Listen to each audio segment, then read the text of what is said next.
ጃጊሶ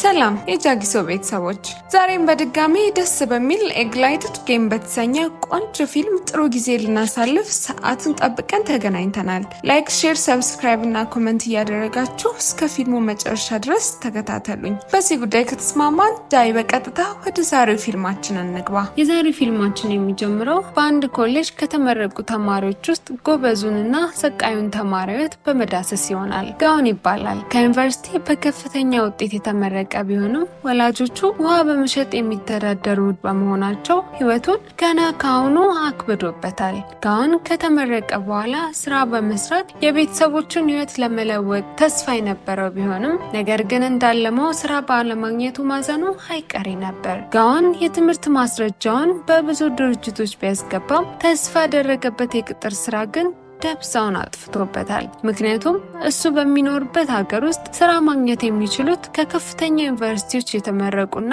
ከፍተኛ የባለ ሀብት ልጆች ነበሩ። ጋውን ማይክል የሚባል ሀብታም ጓደኛው ስራ ሊያስቀጥረው እንደሚችል ቢነግረውም ነገር ግን ጋውን በራሱ ጥረት በመተማመን ብቻ ጥያቄውን ውድቅ ያደርግበታል። ቀናት ያልፍ ዘንድ ግድ ነውና ብዙ ቀናቶች አለፉ። ነገር ግን ጋውን የስራ ደብዛን ካሸተተ ረጅም ጊዜ አልፈዋል። ጋውን የፋይናንስን ዓለም በመገንባት የአክሲዮን ገበያን በማጥናት የቤተሰቦቹን ህይወት ማቅናት ህልሙ ቢሆንም ቤተሰቦቹ ግን በታወቀ የመንግስት ድርጅት ውስጥ እንዲቀጠር አጥብቀው ይፈልጉ ነበር። ከተመረቀም በኋላ በእነሱ ላይ ሸክም መሆኑ እጅጉን ስለተሰማው ብዙ ነገሮችን ወደምትረዳለት ወደ ሴት ጓደኛው ሻዊ ጋር ይሄዳል። ሻዊ በጋውን ህልሞች የምትተማመንና የምትረዳው አስደናቂ ልጅ ነበረች። ከብዙ ሙከራዎች በኋላም ጋውን በብሉስቶን ድርጅት በዋና የፋይናንስ ኮርፖሬሽን ውስጥ የስራ ዕድል ያገኛል። ብሉስቶን ከቻይና የፋይናንስ ኮርፖሬሽን ውስጥ አንዱ ሲሆን በኢንቨስትመንት እና ለዋና ዋና ኩባንያዎች በአይፒኦ ማስረጃዎች ላይ ትኩረቱን ያደረገ ድርጅት ነበር። ጋውን ምንም እንኳን ስራ ቢያገኝም ለሚቀጥሉት 6 ወራት ግን ምንም አይነት ክፍያ እንደማይከፈለው ተስማምቶ ነበር። በመጀመሪያው የስራ ቀኑ ላይም ጋውን በለበሰው ያልታወቀ ብራንድ ልብስ በሱፐርቫይዘሩ አይን ውስጥ እንዲገባም አድርጎት ነበር። በመቀጠልም ጋውን የባንክ አካውንቱን በመመልከት በውስጡ በነበረው ሂሳብ ተክዞ እንመለከታለን። ነገር ግን የማያልቅባት ጓደኛው ሻዊ ቆንጆና የሚያምር ሱፍ ገዝታለት ይዛ ስትገባ ትታያለች። ሻዊ የገዛችለት ልብስ ብዙም ውድ ባይሆንም ነገር ግን የጋዋንን ውበትና በራስ መተማመኑን ለመጨመር አቅም አላነሰውም ነበር። በመቀጠልም ጋውን በድርጅት ውስጥ ጃንግ በተባለው አለቃው ስር እንዲሰራ ይደረጋል። ጃንግ በፋይናንስ ዓለም ውስጥ 10 ዓመታትን ያሳለፈ ምርጥና ጥንቅቅ ያለ አለቃው ነበረ። ጃንግ ጋውንን የአንድ መንደር ኮሌጅ ምሩቅና የደሃ ቤተሰብ ልጅ መሆኑን ካወቀበት ቀን አንስቶ ድርጅቱን ያልተፈለገ ኪሳራ ውስጥ እንዳይከተው አጥብቆ ይከታተለው ነበር። ምክንያቱም በጃንግ አስተሳሰብ ከፍተኛ የፋይናንስን ስራ ሊሰራ የሚችለው ከከፍተኛ ትምህርት ተቋም የተመረቀና ከፍተኛ ገቢ ካለው ቤተሰብ የፈለቀ ነው በሚል እሳቤ የኖረ ሰው ስለሆነ ነበር። ጋውንም ብቃቱን ለማረጋገጥና የጃንግ እሳቤ ልክ አለመሆኑን ለማስታወቅ ከአለቃው ጋር የንግግር ጦርነትን ካደረገ በኋላ በስተመጨረሻም በመርታቱ ጃንግ ጭላንጭል እድል ይሰጠው ጀመር። በዚህ መሃልም ጃንግ ወደ ስብሰባ አዳራሽ መኪናውን እንዲነዳው ጋውንን ይጠይቀዋል። በእውነቱ የመንዳት አቅሙን ለመፈተን እንጂ መንዳት ሳይችል ቀርቶ አልነበረም። ጋውንም መኪናዋን በማስፈንጠር ወደ ተፈለገበት ቦታ በጥንቃቄ በመንዳት ያደርሰዋል። ጃንግም በጋውን አስደናቂ የመንዳት ችሎታ ሳይገርም አልቀረም። ጋውን ተማሪ በነበረበት ወቅት ገንዘብ ለማግኘት ሲል በትርፍ ጊዜው በሹፍርና ያገለግል ስለነበር ይህ ፈተና ለሱ እጅጉን ቀላል ሆኖ ያገኘዋል። በመቀጠልም ብሉስቶን ድርጅት ኢንቨስት ለማድረግ ወዳቀደው የሄሊኮፕተር ማምረቻ ድርጅት ሲገቡ እናያለን። ጃንግም የሄሊኮፕተሩን አንዳንድ ክፍሎች አስፈትቶ ካየና ከመረመረ በኋላ ድርጅቱ አንዳንድ እቃዎችን ከፕሪሚየም አቅራቢዎች እየተጠቀመ መሆኑን ገለጸ።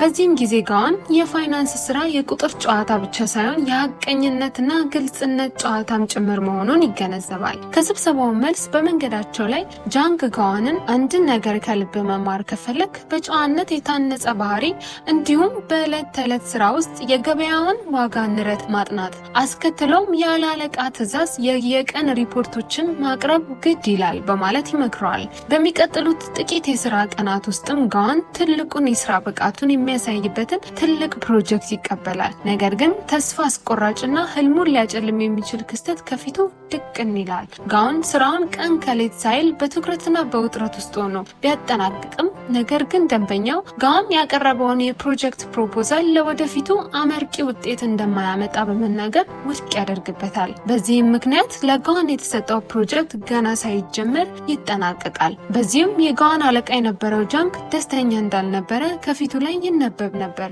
በብልስቶን ቴራስ ላይ በመሆን ሀሳቡን በሚያመነዥግበት ጊዜ ጋውን ወደ እርሱ በመምጣት አብረት ሲሆን እንመለከታለን። ጃንግን በማጭበርበር ውስጥ ከሚገኘው ማሸነፍ ይልቅ ያለ ሙስናና ሐቀኝነት ውስጥ ያለው መሸነፍ ሰላም እንደሚሰጥ አስረግጦ ይነግረዋል። በመቀጠልም በዓለም ዙሪያ ከሚገኙት ኢንቨስተሮች መካከልም ከፊሉ ስግብግብና ለራሳቸው ጥቅም ብቻ ተላልፎ የተሰጡ ንፉግ እንደሆኑ በሐዘኔታ ይነግረዋል። በዚህም ጊዜ ጋውን አለቃው እሱ እንደሚያስበው አይነት ሰው ሳይሆን ሐቀኛና ታማኝ ሊሆን እንደሚችልም በውስጡ ማሰብ ይጀምራል። በዚያን ቀን ምሽትም ጋውን ከአለቃው ከጃንግ ጋር እንደ አለቃና እንደ ሰራተኛ ሳይሆን እንደ ጓደኛ በመሆን እርስ በርስ ልምድ እየተለዋወጡና እየተመካከሩ አብረው ሲጠጡ ያመሻሉ።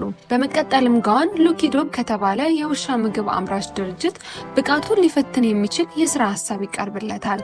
ጋውንም በባለፈው ጊዜ የሰራቸውን ስህተቶች በማረም ቀን ከሌት ሳይል በውጥረትና በድካም ውስጥ ሆኖ ሲሰራ እንመለከታለን። በመጨረሻም የሀሳቡ ድምዳሜ በስድ ጽሑፍ ከማቅረብ ይልቅ ስዕላዊ በሆነ መልኩ በመጽሔት ለማቅረብ ይወስናል። አስቀጥሎም ጋውንና አለቃው ጃንግ በጋራ በመሆን የድርጅቱና የስራው ባለቤት ወደ ሆነችው ቡማ ጋር በተንጣለለው የቡማ ግቢ ውስጥ ይገናኛሉ። ቡማ ምንም እንኳን ልጅ ብትመስልም ነገር ግን እጅጉን አስተዋይ እንዲሁም አዋቂ ነበረች። ጋውንና ጃንግም በግቢው ከደረሱ በኋላ በሰላምታ ትቀበላቸዋለች። ነገር ግን ጋውን ከእርሱ ይልቅ በእሷ እጅ ካለው ቆንጆ ውሻ ሀሳቡ ተሰርቆ ነበረ። ጋውንም በልጅነቱ ሲያሳድገው የነበረ ውሻ እንደነበረውና ስለ ውሾች አስተዳደግ ጥቂት የራሱን ሀሳብ ለማስቀመጥ ይሞክራል። ቡማ ታዲያ ልብ ብላ ስታደምጠው ኖሯል።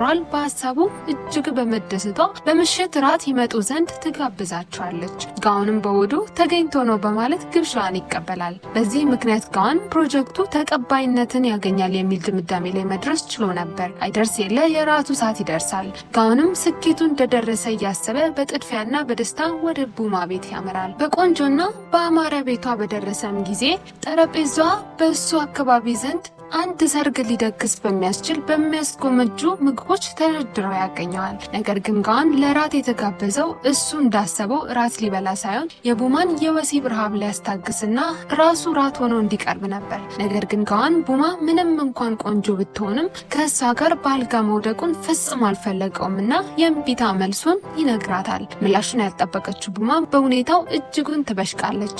በመቀጠልም ከፊቷ ወደ ነበረው የውሻ ምግብ በማመልከት እንዲበላ ካልሆነ ግን ፕሮጀክቱን ውድቅ እንደምታደርግበት በመናገር ትዝትበታለች። ጋውንም በእምቢታው ቢጸናም ነገር ግን የቤተሰቦቹን ኑሮ በማስታወስ ምግቡን ለመብላት በመወሰን መመገብ ይጀምራል። ጋውንም እልህና ንዴቱ አፍንጫው ድረስ እየተናነቀው የቀረበለትን ምግብ ጥርግ አድርጎ ይመገባል። ቡማም የማሸነፍ ስሜት ስለተሰማት አንጀቷ ቅቤ ይጠጣል። በሌላ ጊዜም ጋውን እሱ ሲሰራ የከረመው ፕሮጀክት ተቀባይነትን እንዳላገኘ ብሎም ቡማ በፕሮጀክቱ ላይ እንዳልፈረመች ባወቀ ጊዜ ንዴቱን መቆጣጠር አቅቶት እጅጉን ይናደዳል።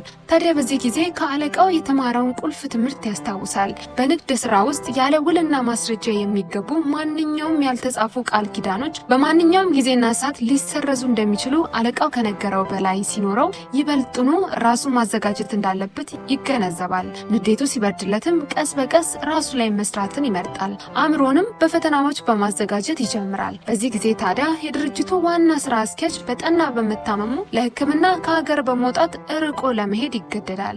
በዚህም ምክንያት የእሱን ቦታ ለመተካት ሄለን የተባለች ሴት በቦታው ላልተወሰኑ ቀናት ድርጅቱን ለማስተዳደር ትሾማለች። ሄለን ምንም እንኳን ለስልጣኗ ገብጋባ ብትሆንም ስልና ብልጥ ሰው ነበረች። እንደተሾመችም በሷ በኩል የነበረውን ትልቅ ፕሮጀክት ታስተዋውቃለች። ለስብሰባ የተቀመጡት ቦርድ አባላትም ባላት ድንቅ ችሎታ ምክንያት ፕሮጀክቷን ያጸድቁላታል። ነገር ግን ጃንግ ይሄ ፕሮጀክት እንዲከናወን ጠንቅ ይሆንባታል። በዚህ ምክንያት ፕሮጀክቱ መሬት ላይ መውረድ አልቻለም ነበር። ሄለንም ብልጣብልጥ ነበረችና ጃንግም ማሳመኑ ተራራ የመግፋት ያክል የማይቻል እንደሆነ በተገነዘበች ጊዜ ጋዋንን ለመያዝና ለመደለል ትሞክራለች። በዚህም ጊዜ ሄለን ለጋዋን ዳጎስ ያለ ጉቦ እጅግ ውድ የሆነ የቀበጦችን አፓርትመንት በመስጠት ቅድመ ሁኔታዎችን ታመቻችለታለች። ጋዋንም ምንም እንኳን የሚያደርገው ትክክል እንዳልሆነ ቢያምንም በጥቅም ተደልሎ ነበርና የሰጠችው ወረቀት ላይ ግጥም አድርጎ ይፈርማል። በዚህም ፕሮጀክቱ ትክክለኛና ጠቃሚ መሆኑን ሊያሳይ የሚችሉትንና የሚያስፈልጉትን ማስረጃዎች በማሰባሰብም ነገሩን ለማመቻቸት ይሞክራል። ከዚህ በመቀጠልም የተደረገለት ጉቦ ልቡን በመድፈኑ አለቃውን በመክዳትና እሱን በማታለል ፊርማውን በሐሰተኛ ሰነዶች ላይ እንዲያሰፍር ያደርገዋል። ጃንግም እጁን ይዞ ባስተማረውና ስራ ባስለመደው ተማሪው በመከዳቱ ብስጭቱን ማቋቋም ስለከበደው ስራውን ለመልቀቅ ይገደዳል። ምክንያቱም ጃንግ ማታለልና ማጭበርበር ያለበት ቦታ መገኘት ፈጽሞ የሚጠላው ነገር ነበርና ድርጅቱን ሙሉ ለሙሉ ለቆ ይወጣል። ይህ ነገር ለሄለን ምቹ ሁኔታን ይፈጥርላታል። ጃንግ ድርጅቱን ለቆ ከወጣ በኋላ ሄለን ለጋዋን በጣም ቅንጡ የሚባል አፓርትማ በመግዛት በስጦታ ታበረክትለታለች። ጋዋንም ምንም እንኳን ልክ ባልሆነ መንገድ ቢመጣም አሁን የሚኖረው ህይወት በጣሙን ተስማምቶታል። ምክንያቱም ይህ ህይወት ከልጅነቱ ጀምሮ ሲያልመውና ሲፈልገው የነበረ ህይወት ነበርና። በመቀጠልም ጓደኛውን ሻዊን ወደ ራሱ በማምጣት ቅንጡ ህይወታቸውን ያጣጥሙት ጀመር። በመቀጠልም ብሉስቶን ኤችሲ ከሚባለው ድርጅት ጋር ለመጣመር ስምምነት ላይ ይደርሳሉ። በቦርዱ ስብሰባ ወቅትም ከኤችሲ ድርጅት ጋር በመስራታቸው ሊኮሩና ከፍተኛ ትርፍም እንደሚያገኙ በልበ ሙሉነትና በኩራት የኤችሲ ድርጅት ሰራተኞች ይናገሩ ነበር። ነገር ግን ጋዋን እነሱ በማይጠረጥሩት መልኩ በድብቅ የስራ ቦታቸው ላይ በመገኘት የሚሰሩትን የውሸት ስራ አጣርቶ ነበርና የሚያወሩት ነገር ተራ አሉባልታ እንደሆነ በማስረጃ ያስቀምጥላቸዋል። አማራጭ ያልነበራቸው የኤችሲ ሰራተኞች ሼም ድብን አድርጎ እየቆነጠጣቸው ስህተታቸውን ይቀበላሉ። በዚህ መሰረት ብሉስቶን የኢንቨስትመንቱን ከፍተኛ ድርሻ እንዲይዝ ሳይወዱ በግዳቸው ይፈርማሉ። በዚህም ሄለን በደስታ አንጀቷ ቅቤ ይጠጣል። በጋዋን ስራ እጅጉን ትደነቅና ጋዋንን እንደ ቀላል ማየት ማቆም ትጀምራለች። በዚህ ምክንያት የግል ረዳቷም እንዲሆን ታደርገዋለች። ስለዚህ ጋዋን ከሄለን ጋር በመሆን በዓለም ዙሪያ በሚገኙ የንግድ ድርጅቶች በመዞር የተለያዩ ልምዶችን መቅሰም ይጀምራል። በአንድ ጊዜም ሄለን ጋዋንን አብሯት እንዲጠጣ ትጋብዘዋለች። ጋዋንም የተለመደ ነገር ስለነበር እሺታውን በአክብሮት ይገልጽላታል። በምሽቱም ከበሉና ስለራሳቸው ከተወያዩ በኋላ መጠጣት ይጀምራሉ። ሄለንም በጣም በመጠጣቷ ወደ ክፍሏ እንዲወስዳት ትጠይቀዋለች። ጋውንም መስከሯን አይቶ እሱም ሳት እያለ ደግፏት ወደ ክፍሏ ይወስዳታል። ነገር ግን ጋዋን በዛች ምሽት ከዛ ክፍል አልወጣም ነበር።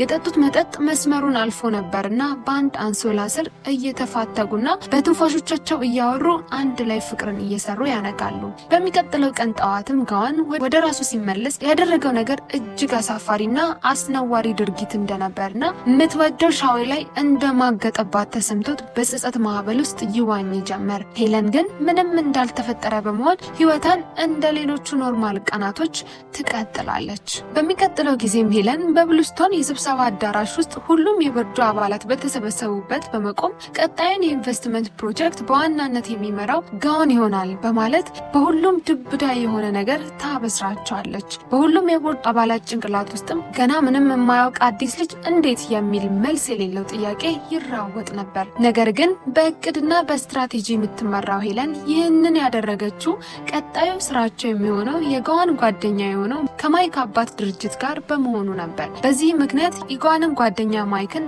በመጠቀም ኒው ላይፍ ከተባለው ድርጅት ጋር በቀላሉ ለመጣመር አጭሩ መንገድ በመምረጧ ነበር። በዚህም ምክንያት የጋዋንንና የማይክ ጓደኝነት ለቁማር ይቀርባል። ጋዋንም በጥቅም ታውሮ ስለነበር ባቀረበችው መደራደሪያ ስምምነቱን ያሳያታል። የኒው ላይፍ ድርጅት የአክሲዮን ዋጋም ከተወሰነው ደረጃ በታች በፍጹም መውረድ እንደሌለበትና ነገሮች በጥሩ ሁኔታ መሄድ እንዳለባቸው ካልሆነ ግን ሁሉም ነገር በዚያው ቅጽበት እንደሚያበቃ አስረግጣ ትነግረዋለች። ጋዋንም ያለማንገራገር በመሄድ የማይክ አባትን ያሳምነውና ያስፈርመዋል። ሄለንም በቀጥታ አስቀድሞ ካደሩበት ሆቴል በሁለቱም ስም ስለነበር የሁለቱንም ስም አያይዛ ጋዋን ጓደኛ ለሻዊ ትልክላታለች። ሻዊ ይህንን በተመለከተች ጊዜ ልቧ እጅጉን አዝኖ ምንም ሳትናገር ጓዟን ሰብስባ ጥላ ትሄዳለች። ይህ በእንዲህ እንዳለ የኒው ላይፍ የአክሲዮን ንግድ በተጧጧፈ መልኩ ይጀምራል። ነገር ግን ሄለን በድብቅ ያቀደችውን ሴራዋን መከወን መተወን ትጀምራለች። የድርጅቱንም ጥሬ ዕቃ ወደ ገበያው እንዳይገባና እጥረት እንዲያጋጥማቸው ጠርቀም ያለ ገንዘብ በመክፈል እዛው አካባቢ እንዲቆይ ታደርጋለች። ጥሬ ዕቃ ከሌለ ምርት የለምና የኒው ላይፍ ስራ አንድ በአንድ መቆም ይጀምራል። በዚህ ጊዜ ኒው ላይፍ ሙሉ ለሙሉ በመውደቅ ከገበያው ይሰናበታል። ይህን የተመለከቱት የማይክ አባት በድንጋጤ ደማቸው ከፍ ብሎ በሞት ይህችን ዓለም ይሰናበታሉ። በዚህም የሄለን ድል ብስራት ይሰማ ጀመር። ማይክም በአንድ ጊዜ የአባቱን ሞትና የጓደኛውን ክህደት ተራ በተራ ያስተናግድ ጀመር። በዚህ ጊዜ ጋዋን ልቡ እጅጉን ተሰብሮ ብዙ ነገር አብሮ ያሳለፈውን ጓደኛውን በማጣቱ በድባቴ ውስጥ ይገባል። በዚህ ምክንያት ራሱን ለማጥፋት ወስኖ በብልስቶን ጣሪያ ላይ ይወጣል። ከዚያም ራሱን ወደ ታች ለመፈጥፈጥ እያሰበ ድንገት የድሮ አለቃው ጃንክ ትዝ ይለውና ስልኩን በማውጣት ይደውልለታል። ምንም እንኳን ጃንክ ቢከዳም ነገር ግን ሳይጨክንበት በአካል በመምጣት ሰው ብዙ ጊዜ ሊታለል ይችላል፣ ነገር ግን ደጋግሞ ሊሸነፍ አይችልም በማለት የደከመና የዛለ ልቡን ማጽናናት ይጀምራል። በድባቴ የሞተው የጋዋን ልብም እንደገና ማንሰራረት ይጀምራል።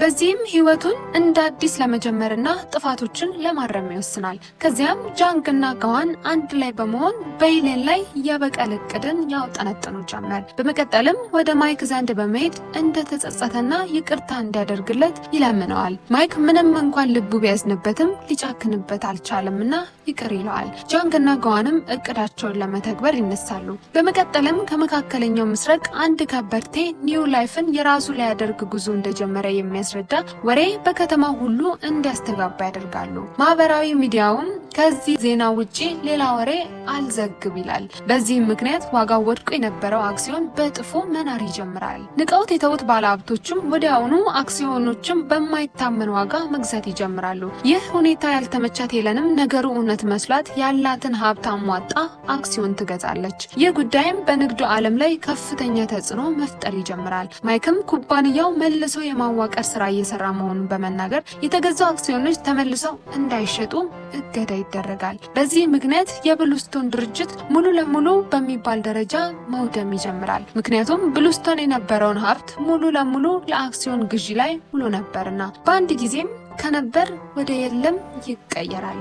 ገናናና ሀያል የነበረችው ማንም አይችለኝም ስትል በራሷ የምትተማመነው ሄለንም በአንድ ጀንበር ኪሳራን በማስተናገድ በባዶ እጇ ትቀራለች። ማይክም የአባቱ ቅርስ የነበረውን ድርጅት ከመዘጋት በማዳኑ በትንሹም እረፍት ተሰምቶታል። ሁሉም ነገር መስተካከል ሲጀምር ጋዋን ከቀድሞ አለቃው ከጃንግ ጋር በመሆን አነስ ያለች ኩባንያ ይመሰርታሉ። ስኬትም በትጋትና በአቀኝነት እንጂ በማጭበርበር እንደማይመጣ ከህይወቱ በማስተማር ፊልማችን መቋጫውን ያደርግልናል። እስከ ፊልሙ መጨረሻ ድረስ በጥሞና ስለተከታተላችሁኝ ከልብ አመሰግናለሁ። ያላችሁን ማንኛውም ማስተያየት በኮሜንት አሳውቁኝ። ይህን ፊልም ከተመቻችሁ ላይክ፣ ሼር፣ ሰብስክራይብ ማድረግ እንዳትረሱ። ቀጣይ በሌላ ተወዳጅ ፊልም ተመልሰን እንገናኛለን። እስከዚያ ድረስ ታዲያ ሳምንቱ የእናንተ ይሁን።